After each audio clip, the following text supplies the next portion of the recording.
This was a victory for Keira Bell, who as a teenager was prescribed puberty blockers and cross-sex hormones before deciding she wanted to transition back.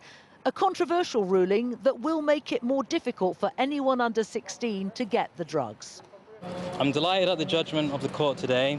It was a judgment that will protect vulnerable people. I wish it had been made for me before I embarked on the devastating experiment of puberty blockers. The judges said in their ruling it was highly unlikely that a child would be competent at the age of 13 to give consent. Age 14 and 15, it is doubtful that a child could understand and weigh the long-term risks and consequences. Immediately afterwards, the NHS announced that the Tavistock Centre, which has thousands of teenagers waiting for treatment, had suspended all new referrals. There's already a 2-year waiting list here at the Tavistock, and today's ruling is likely to mean teenagers wait even longer for treatment.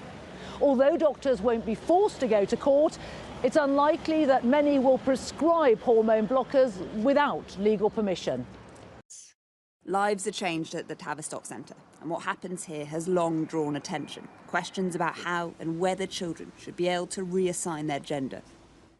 Children like Keira Bell, who never imagined her story would lead her here. I'm delighted at the judgment of the court today. It was a judgment that will protect vulnerable people. I wish it had been made for me before I embarked on the devastating experiment of puberty blockers. My life would be very different today. Keira was 16 when she went to the Tavistock Centre. She started receiving hormone blockers and later surgery to become Quincy. She regretted the decision, and today, in a landmark ruling, a judge said her case had shown it's doubtful 14 and 15-year-olds could understand long-term risks of treatment, and highly unlikely children under 13 can give competent consent. I was extremely upset and, just realising how traumatic the experience was and how deceitful I feel that the clinicians were during my care.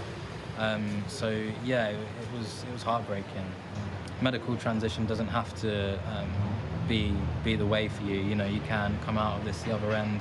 The less public face of this was known in court as Woman A. She's always gravitated towards male friends. They just seem to accept her far more than the girls.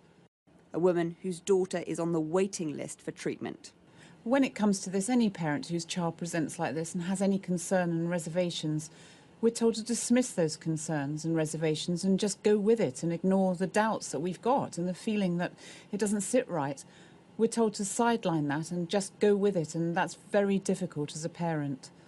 The Tavistock knows clinics around the world will be watching. A landmark case that's likely to be a moment of change in transgender treatment. Ali Fortescue, Sky News.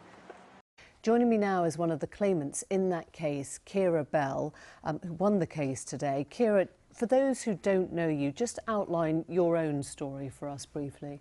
I was referred to the clinic at age 15 and I was seen from age 16 and I was put on puberty blockers that same year and onto testosterone the next year and then I went on to surgery through the adult clinic.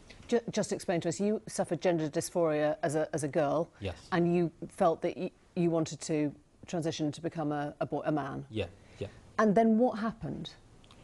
When I first arrived at the clinic, my belief, that I was a boy or, that I should become a boy was affirmed.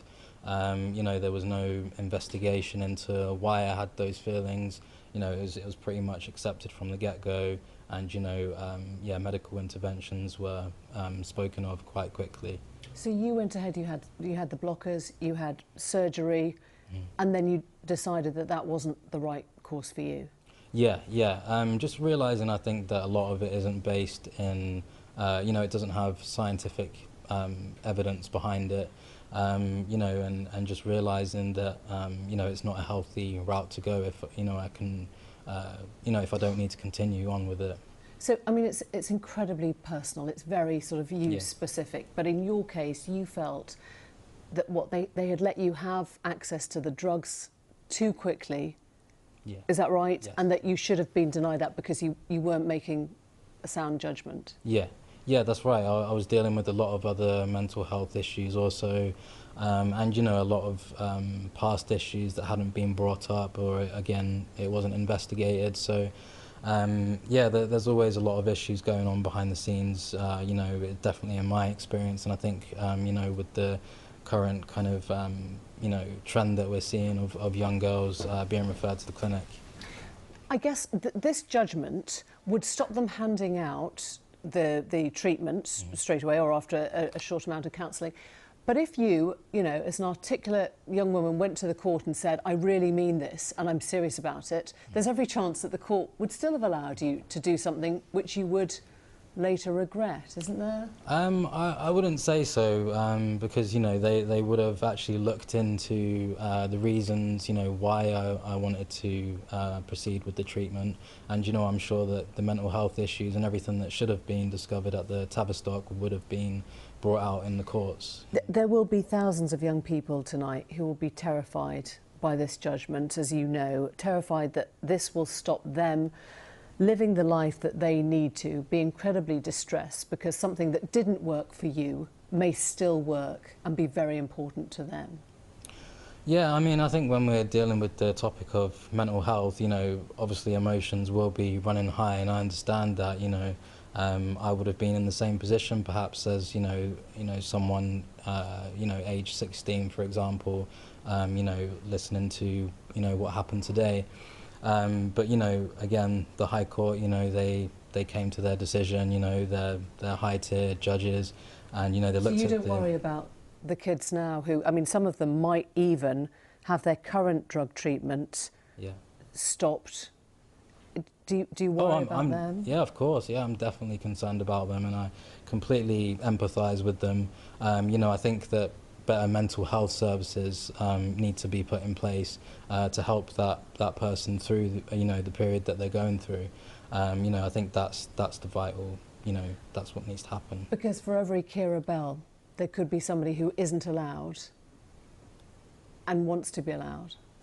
Yeah, absolutely. But, you know, again, the High Court, you know, they came to the conclusion that it isn't possible for, you know, particularly under 16s to consent to that treatment, you know, and those protections are put in place for a reason. Keira Bell, thank you. Thank you very much for coming in.